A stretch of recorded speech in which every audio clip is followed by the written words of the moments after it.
Chapter 7. Within 3 weeks I knew the actual MCQ-3 as well as I knew the sim. I knew every mast, every spar, every perch, every backup system. I even knew the engines, as well as anyone can know a Z-Space engine. I had met many more crew members, essential and non. I'd even been introduced to one of the 3 wise ones who would be commanding. He was a grim oldster who managed to grunt indifferently at me before going back to his work. I spent every free flight on the vessel. And my free flight time had been tripled. We were days away from launch and I'd already been discounted as a lift factor. I had very little time for gaming and I'm afraid that Anidara's ended that. Our old relationship was strained now. Not just because I couldn't play, but because of why I couldn't play. We kept exchanging memes, talking about scheduling games, but they never happened. Instead, I saw a lot of Agella. I kept waiting for her to moan me again, but to my great relief it never happened. Very relieved.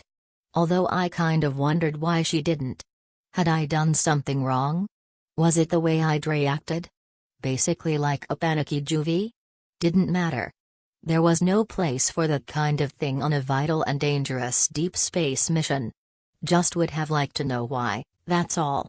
And I got a hint as the 2 of us were assisting in the installation of the last few docks. It was the 2 of us, and a female with the chosen name of Jiklet. Jiklet was essential crew, 5th technician. She knew what she was doing, but unlike lots of people who are experts, she wasn't impatient with our relative stupidity. It's the whole point of non-essential crew, she explained, tightening a collar down till the adhesive oozed. You're here to learn a little of everything. That way we'll always have backup. Okay, now you, Timik, use the scrape saw to slice off the excess glue. It's Tumen. Yeah, whatever you say, Tumid. Careful. Leave a bead. I sliced the already half-dry adhesive, carefully leaving an 1/8-inch bead. I was less successful at cupping the curling excess into the slop pit. You have to be careful not to drop any, Jiklet said. We're right above the engines. You don't want to be down there in an end suit burning it off the pods. There you go. Good work. Now polish it down and give me a yell when you're ready for me to look it over.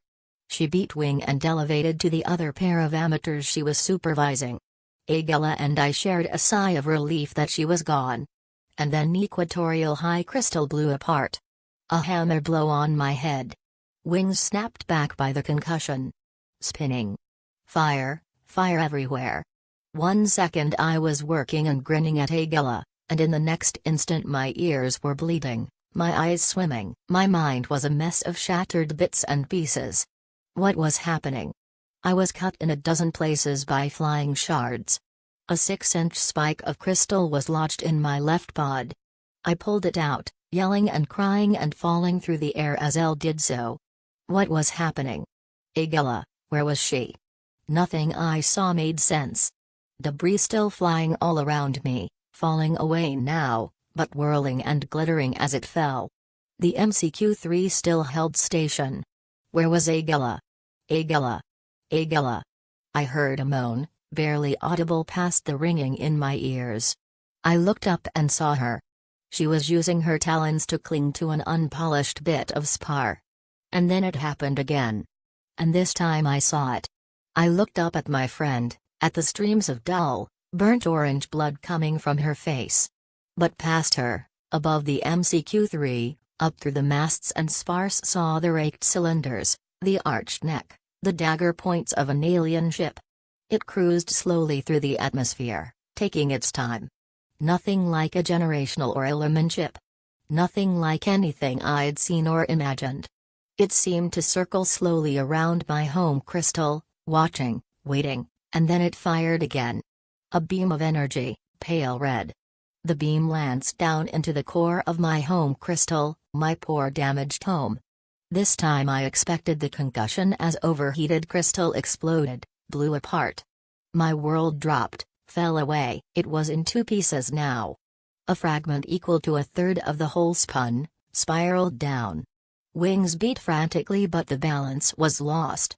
And too many wings would never beat again. The remnant of equatorial high crystal was scarred and burned. Ends broken off. Jagged and rough. But it still maintained lift.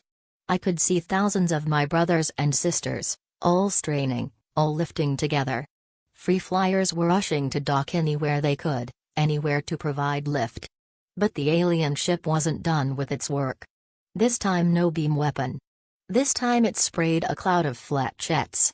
Small, so small they could barely be seen with the naked eye, millions of tiny shredding metal hooks.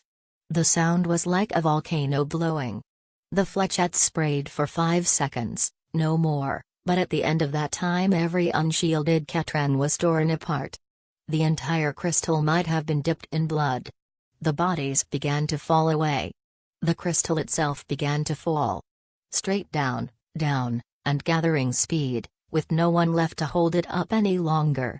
It would take a long time to fall 300 miles,